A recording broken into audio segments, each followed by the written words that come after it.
ఎన్ భారతీదేవి గారి రచన పవిత్ర ప్రేమ 13వ భాగం.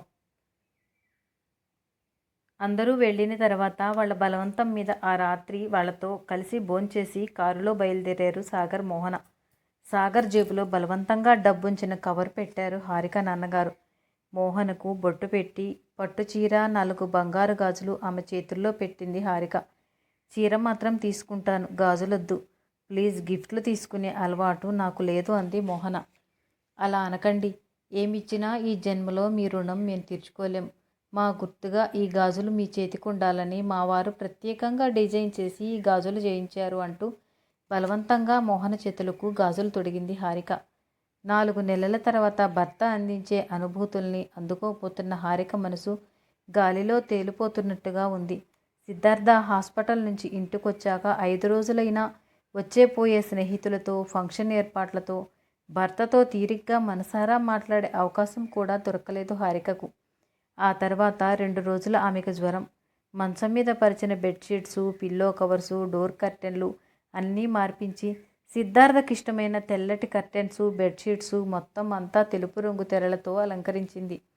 తను కూడా ప్రత్యేకంగా ముత్యాల నగలు, తెల్లటి చీర కట్టుకొని రతీదేవిలా ముస్తాబయింది. తల నిండుగా మరువం మల్లెలు కట్టిన మాల పెట్టుకుంది. గదిలోకి అడుగుపెట్టింది హారిక. బెడ్ మీద కూర్చొని ఏవో కాగితాలు తిరగేస్తున్న సిద్ధార్థ హారిక రాకను కూడా గమనించలేదు. ఒళ్ళు మండిపోయింది హారికకు. తనకున్నంత ఆత్రత భర్తకు తన మీద లేనందుకు. అతని ఆలోచనలన్నీ నిన్న టెండర్లు జరిగిన 3 కోట్ల రూపాయల కాంట్రాక్టు తనకొస్తుందా రాదా అన్న దాని మీదనే కేంద్రీకృతమై ఉన్నాయి. హారిక నెమ్మదిగా బెడ్రూంలోకి వచ్చినా ఆమె కాలి మువ్వలు మాత్రం శ్రావ్యమైన చిరు సవ్వడులతో ఆమె రాకని తెలియచేస్తూనే ఉన్నాయి. ఆ సవ్వడికి తల తిప్పి చూసిన సిద్ధార్థ హారిక వైపు ఒకసారి చూసి వెంటనే తలంచుకొని కాగితాలు చూడసాగాడు. 4 నెలల తర్వాత ఏకం కాబోతున్న ఆనందంతో తనను దగ్గరకు తీసుకొని కౌగిలిలో బంధించి తనకు ఊపిరాడనంతగా ఉక్కిరిబిక్కిరి చేస్తాడని ఏమేమో ఊహించుకుంటూ శోభనపు పెళ్లి కూతురిలా ఆ గదిలోకి అడుగుపెట్టిన హారిక భర్త తన అలంకరణను కూడా గుర్తించకపోవటంతో చాలా అసహనంగా, కోపంగా ఉంది. బెట్టుగా మంచం చివర కూర్చొని ఉంది బొమ్మల. అయినా భర్త తనని గురించి పట్టించుకోకపోవటంతో ఇక లాభం లేదనుకొని తనే అతని దగ్గరగా జరిగి ఆ కాగితాలు లాగేయబోయింది. అర్జెంటు పనుంది, విసిగించకు అన్నాడు. ఆ మాటకు హారికకి ఎంతో బాధ అనిపించింది. అతని ప్రవర్తన మెకానికల్గా అనిపించింది.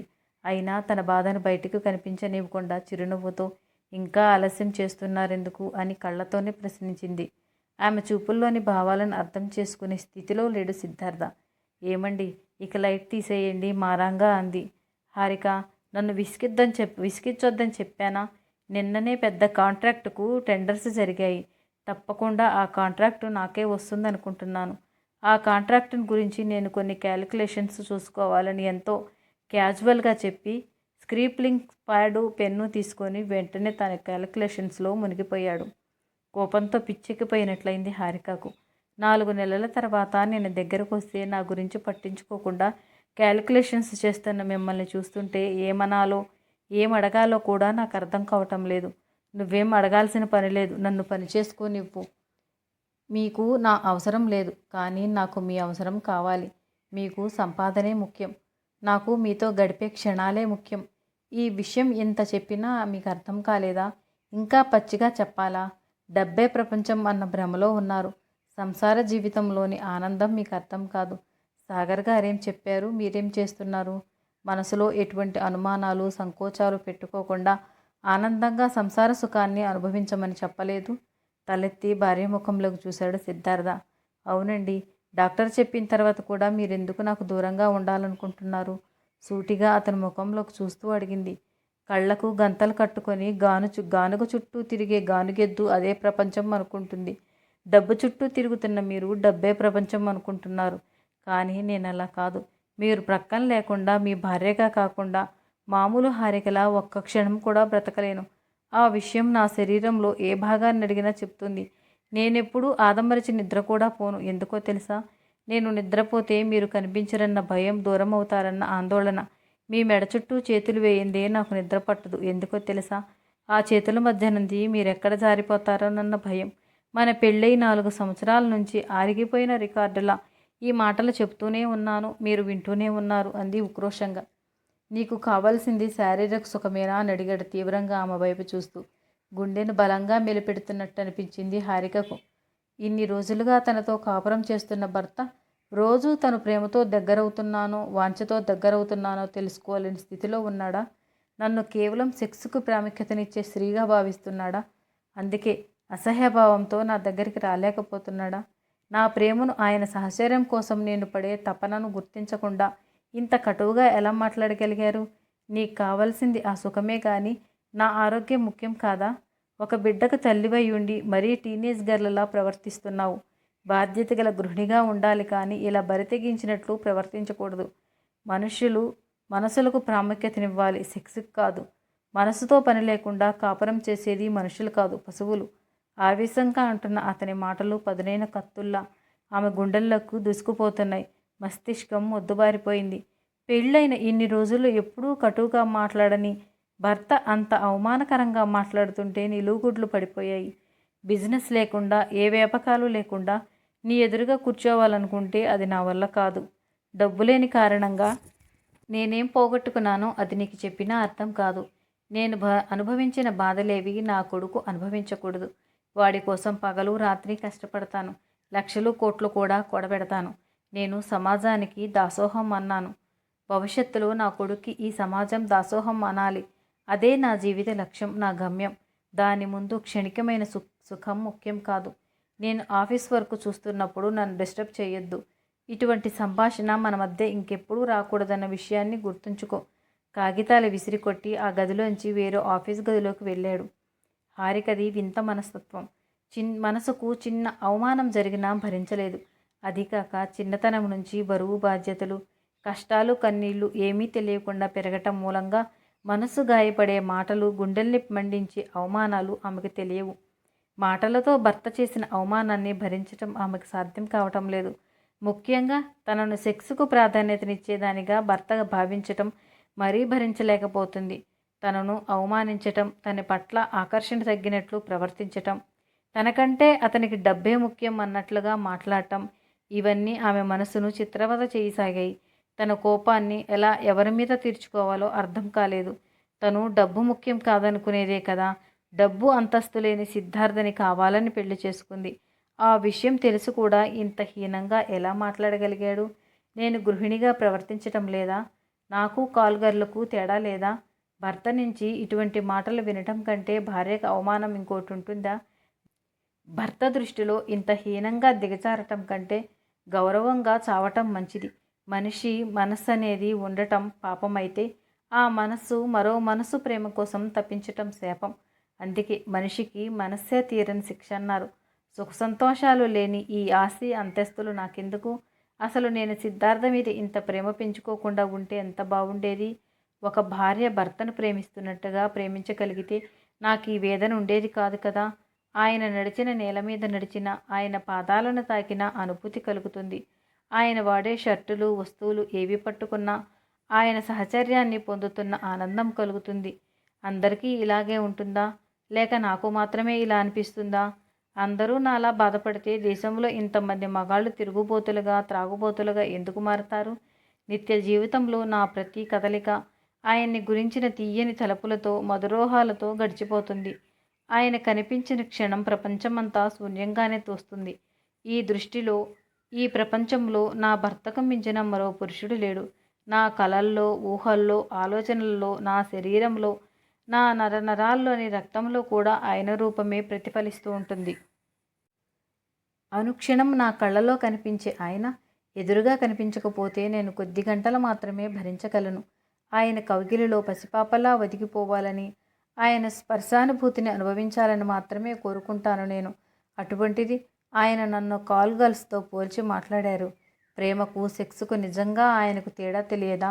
గుండెల నిండుగా ఆగి ఉన్న దుఃఖం ఒక్కసారిగా కట్టలు తెంచుకొని బయటకు వచ్చింది. గుండె బరువు తగ్గేంత వరకు ఏడుస్తూ పడుకుంది. రాత్రి 10:30 గంటలైంది. అరగంట క్రితమే నర్సింగ్ హోమ్ కన్సల్టింగ్ రూమ్లో నుంచి లోపలికి వచ్చింది మోహన. ఎవరో బజర్ నొక్కారు. మళ్ళీ ఏదో సీరియస్ కేసు వచ్చింది కాబోలు. ఏ వృత్తిలోనైనా పనికి ఒక టైం అంటూ ఉంటుంది, కానీ ఈ వృత్తిలో మాత్రం ఉండదు అనుకుంటూ లేచి తలుపులు తీసింది మోహన. ఎదురుగా నిల్చున్న సిద్ధార్థను చూసి ఆశ్చర్యపోయింది. ఆ టైంలో తనకి తానుగా సిద్ధార్థ వస్తాడని కలలో కూడా ఊహించలేని విషయం. కానీ ప్రస్తుతం ఆమెకెదురుగా ఉన్నాడతను. అయినా ఆమె మనస్సు నమ్మలేకపోతుంది. మీరు ఇప్పుడు ఇలా వచ్చారేమిటి అంది తొట్రుపాటుగా. రాకూడదా? అలా అని కాదు. మీరుగా రావటం ఏమిటా అని ఆశ్చర్యపోతున్నాను. నీతో ముఖ్యమైన విషయం మాట్లాడాలి. ఈ టైంలో అయితేనే నువ్వు తీరిగ్గా ఉంటావనొచ్చాను. లోపలికి రండి. కన్సల్టింగ్ రూమ్లో కూర్చుందాం. బెడ్రూమ్లో కూర్చోకూడదా? కొన్ని ప్రదేశాల్లో కొన్ని టయాల్లో మాత్రమే ఉండాలి. సరే పదండి. ఇద్దరూ కన్సల్టింగ్ రూమ్లో కూర్చున్నారు. కొన్ని విషయాలు మాట్లాడాలని ఎంతో టెన్షన్తో వచ్చిన సిద్ధార్థ మోహన ఎదురుగా పెదవి కదల్చలేకపోతున్నాడు. అన్నీ చెప్పాలన్న ఆరాటం, ఏమీ చెప్పాలని నిస్సహాయత పరిస్థితి. మాట్లాడరేం? సిద్ధార్థ నుంచి సమాధానం లేదు. కొన్ని సమయాల్లో మాటల కంటే మౌనమే బాగుంటుంది కదూ? అవును. అందుకే మీరు మౌనంగా ఉన్నారా? కాదు. మరెందుకీ మౌనం? అదే నాకు అర్థం కావటం లేదు. ఒక్క విషయం చెప్పండి. మీరే విషయం నాతో మాట్లాడాలని వచ్చారు? ఎవరికి సంబంధించింది? అంది అతని ముఖంలోకి చూస్తూ. ఎవరికో సంబంధించిన విషయం అయితే ఈ టైంలో నీ దగ్గరికి ఎందుకు వస్తాను? మనిద్దరికీ సంబంధించిన విషయం. మన విషయం నాతో మాట్లాడటానికి ఎందుకింతగా సంకోచిస్తున్నారు? మోహన, హారికను చూశావుగా, వట్టి అమాయకురాలు. నన్ను ప్రేమించటం తప్ప మరేం తెలియని పిచ్చిది. డిగ్రీ ఉంది. ఆ తెలివితేటలు చదువులో తప్ప ఇంకే విషయాల్లో లేవు.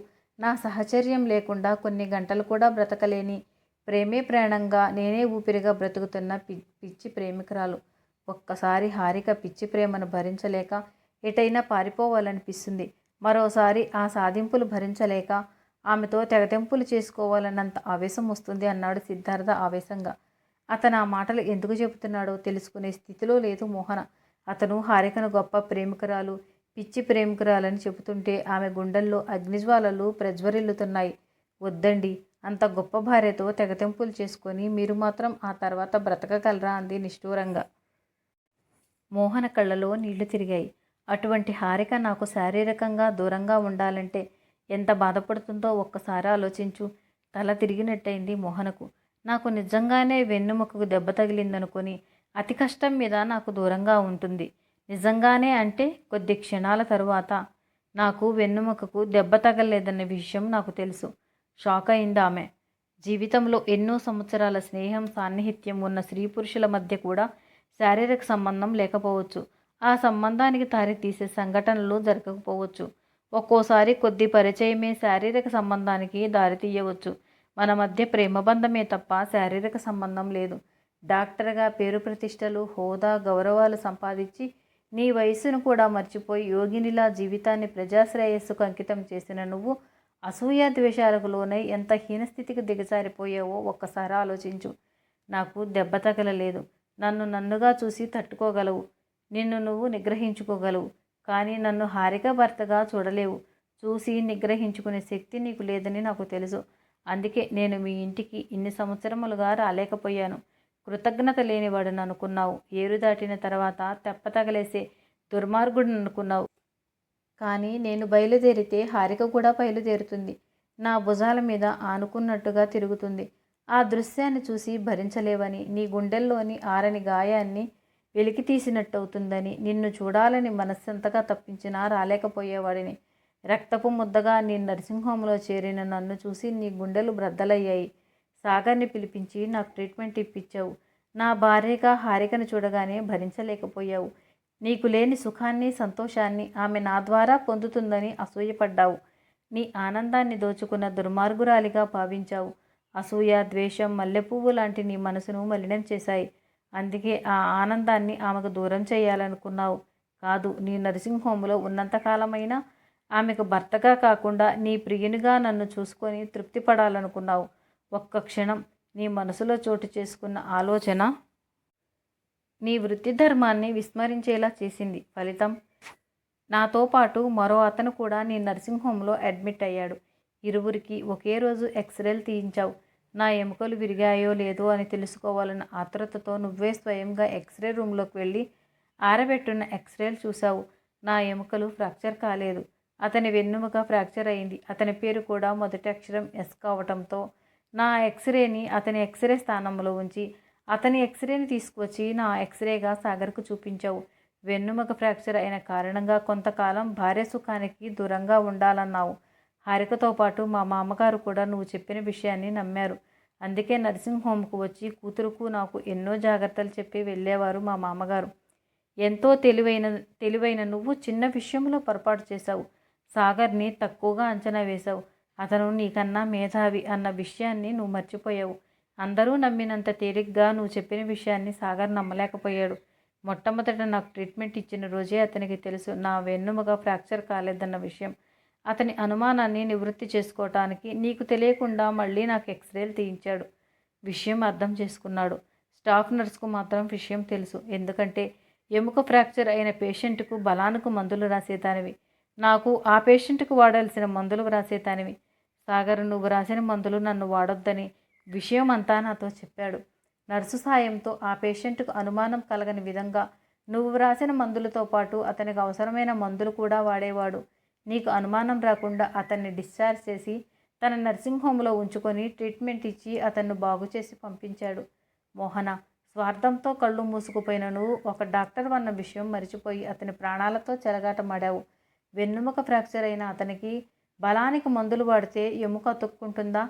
సాగర్ ఆ విషయం తెలుసుకోకపోతే అతను ఏమయ్యేవాడు? ఫ్రాక్చర్ అయిన దగ్గర శరీరం కుళ్ళిపోయి సరైన ట్రీట్మెంట్ లేక దుర్మరణం పాలయ్యేవాడు. ఒక పేషెంటును చంపే అధికారం నీకెవరిచ్చారు? డాక్టర్ పట్టా తీసుకునేటప్పుడు ఏమని ప్రమాణం చేశావు? మానవత్వాన్ని మర్చిపోయి నిలువునా ఒక మనిషి ప్రాణాలు తీయపోయావు. అతను చనిపోతే అతని భార్యాబిడ్డల గతి ఏమయ్యేది? నీలాంటి స్వార్థపరులు, శాడిస్టులు ఈ వృత్తిలో ఉండకూడదు. బాధ్యతల్ని విస్మరించవచ్చు కానీ వృత్తి ధర్మాన్ని మాత్రం విస్మరించకూడదు. మనసుల్ని మోసం చేయొచ్చు కానీ వృత్తిని మాత్రం మోసం చేయకూడదు. సాగర్ అతని ప్రాణాలని కాపాడటమే కాదు నీ పరువును కూడా కాపాడాడు. ఈ విషయం వాళ్ళకు తెలిస్తే నీ పరువు బజారు పాలయ్యేది. ఇన్ని రోజులుగా నువ్వు సంపాదించుకున్న గౌరవం నామరూపాలు లేకుండా తుడిచిపెట్టుకుపోయేది. నా గురించి, నా ఇమేజ్ గురించి కూడా ఆలోచించలేకపోయావు. నా వెన్నుముకకి దెబ్బ తగలటం మూలంగా సంసార జీవితానికి పనికిరానన్నట్టుగా నా స్నేహితులు, బిజినెస్లోని నా పార్ట్నర్సు నాకు సానుభూతి చూపిస్తుంటే నా మనస్సంతా చిత్రహింస అనుభవించిందో నీకు తెలియదు. చిన్నతనం నుంచి ఇతరుల సానుభూతి మీద, దయా దాక్షిణ్యాల మీద పెరిగిన నాకు సానుభూతి అంటేనే అంతులేని అసహ్యం. మగాడుకు ఇంతకు మించిన శిక్ష, అవమానం మరొకటి ఉండదు. అయినా భరించాను. ప్రగాఢమైన నీ ప్రేమకు మనస్సులోనే నీరాజనలర్పించాను. ప్రేమ విలువ నాకు తెలుసు కాబట్టే మంచులాంటి నీ ప్రేమను, అగ్నిలాంటి హారిక ప్రేమను సమానంగా గౌరవిస్తున్నాను. మోహన, మనిషి తన కోసం బ్రతకటం ముఖ్యం కాదు, ఇతరుల కోసం బ్రతకటమే ముఖ్యం. అయితే అలా బ్రతకటం నీలాంటి కొద్దిమందికి తప్ప అందరికీ సాధ్యం కాదు. తప్పు చేయటానికి క్షణం పడితే అది దిద్దుకోవటానికి కొన్ని సంవత్సరాలు పడుతుంది. హారిక నా పందు కోసం తల్లడిల్లుతుంది. ఆమె కోరికను భర్తగా నేను మాత్రమే తీర్చాలి. నువ్వు శాసించిన విషయం నేను మర్చిపోలేదు. ఇంకా దూరంగా ఉండమని నేను హారికను శాసించలేను. అలా శాసిస్తే ఆమె బ్రతకలేదు మోహన. నీటి మీద బుడగలాంటిది కోరిక అయితే అలలాంటిది ప్రేమ. అల సముద్రాన్ని దాటి బయటకు రాలేదు. బుడగ ఏ క్షణంలో అయినా విచ్ఛిన్నం అవుతుందో తెలియదు. చెప్పు, హారికతో కాపురం చెయ్యమంటావా? లేక అందరి దృష్టిలో చేతగాని పనికిరాని చవటలా మారిపోమ్మంటావా అన్నాడు ఆవేశంగా సిద్ధార్థ. అతను అంటున్న ఒక్కొక్క మాటకు ఆమె గుండెలు ముక్కలైపోతుంది. తనక్కడ చనిపోయి ఏదో లోకంలోకి వెళ్ళిపోయినట్లుగా అయోమయంగా ఉంది. షాక్ మీద షాక్ తింటున్నట్టుగా మెదడు ముద్దుబారిపోతుంది. నిన్ను నిందించాలని రాలేదు మోహన. నా పరిస్థితి వివరంగా నీకు చెప్పుకోవాలని వచ్చాను. రాత్రి ముస్తాబై నా గదిలోకి వచ్చిన హారికను నాకు దూరంగా ఎలా ఉంచాలో అర్థం కాక ఏ మగాడు తన భార్యను అనుకోడని అనలేని మాటలు అన్నాను. ఈ రాత్రి కూడా నేను అలాగే ప్రవర్తిస్తే నా హారిక నాకు దక్కదు. అసూయ ద్వేషాలకు నువ్వు దూరంగా ఉండగలిగితే నువ్వు ఒక మహోన్నతమైన స్త్రీమూర్తిగా కీర్తించబడతావు. నీ చదువు, నీ వృత్తి ధర్మం, నీ నిగ్రహం, నిజాయితీతో నిండిన నీ ప్రేమ కోటికొక్కరిలో మాత్రమే కనిపిస్తాయి. సింహాసనాన్ని అధిరోహించగలిగిన మహారాణి ఆ సింహాసనం మీదనే ఉండాలి కానీ కిందకి రాకూడదు. మోహన నవనాడులు కృంగిపోయాయి. పిడుగుబాటు తిన్నదానిలా నిర్ఘాంతపోయింది. ఇన్ని రోజులుగా తనకు మాత్రమే తెలుసు అనుకుంటున్న ఈ విషయం సిద్ధార్థకే కాకుండా సాగర్కి కూడా తెలుసా? మోహన కళ్ళు బైర్లు కమ్మినట్లుగా అక్కడే ఉన్న టేబుల్ మీద తలాంచుకుంది. ఆమెకు ప్రపంచమంతా శూన్యంగా అనిపించసాగింది. నోరు విప్పి ఏమీ చెప్పలేని సందిగ్ధత. తను చెప్పిన దానివల్ల ఒరిగేదేముంది? తను ఎటువంటి హీనస్థితిలో ఉంది? మోహన ఆ క్షణంలో దుఃఖాన్ని, వ్యధని ఆపుకోలేని దానిలా రెండు చేతుల్లో ముఖం దాచుకొని బోరుమని ఏడ్చింది. మోహన పిలిచాడు. నో, వెళ్ళండి, నాకెవరూ లేరు. నా ఎదురుగా ఉండొద్దు, నాకు పిచ్చి పట్టేలా ఉంది, వెళ్ళండి ఏడుస్తూ ఉన్మాదిలా అరిచింది. సారీ మోహన, వెళ్ళండి ప్లీజ్ వెళ్ళండి అంది ఏడుస్తూ. ఆ స్థితిలో ఆమెను ఒంటరిగా వదిలి వెళ్ళటానికి మనస్కరించకపోయినా తనుండటం కంటే వెళ్ళటమే మంచిదనుకొని లేచాడు. మీరు చవట కాదు, పరిపూర్ణమైన పురుషులని నలుగురు ముందు గొంతు చించుకొని అరవమంటారా? వెళ్ళండి, మీకు మీ భార్య ప్రాణం. నేనెవర్ని? నా గురించి ఎవరైనా ఎందుకు ఆలోచిస్తారు? ఎందుకు ఆలోచించాలి? వెళ్ళండి, మీ భార్యతో హనీమూన్కి వెళ్ళండి. వెన్నెల రాత్రుల ఆనందాన్ని అనుభవించండి. హిస్టీరియా వచ్చిందాన్లా ఆవేశంగా ఏడుస్తూ అంది. మోహన బాధపడుతుంటే చాలా బాధగా ఉంది సిద్ధార్థకు. ఆమెను ఓదార్చే ప్రయత్నం కూడా చేయకుండా అలాగే కూర్చున్నాడు ఆమెను చూస్తూ. బాబు, హారికమ్మకు నోటి నుంచి రక్తం వస్తుందట, పిలిచినా పలకటం లేదటండి. వెంటనే మోహనను రమ్మని చెప్పమని మీ వంట మనిషి ఫోన్ చేసింది బాబు అంది కాంతమ్మ కంగారుగా. కుర్చీలో నుంచి లేవటానికి కూడా శక్తి లేనట్టుగా అలాగే కూర్చుండిపోయాడు. ఆ షాక్ నుంచి ముందుగా తేరుకున్న మోహన, సిద్ధార్థ, నేను వచ్చే కంటే నువ్వు నా కారు తీసుకొని హారికని ఇక్కడికి తీసుకురావటం మంచిది. ఒక్క క్షణం కూడా ఆలస్యం చేయొద్దు ప్లీజ్. హారికకి ఏదైనా జరిగితే నేను బ్రతకలేను. అప్పటికే చైతన్యం వచ్చిన వాళ్ళ లేచి కారు తాళాలు తీసుకుని వేగంగా డ్రైవ్ చేస్తూ వెళ్ళాడు. పవిత్ర ప్రేమ తరువాయ భాగం మరొక వీడియోలో విందాం. నా వీడియో మీకు నచ్చినట్లయితే లైక్ చేయండి, షేర్ చేయండి, సబ్స్క్రైబ్ చేయండి మరియు కామెంట్ చేయండి. Thank you.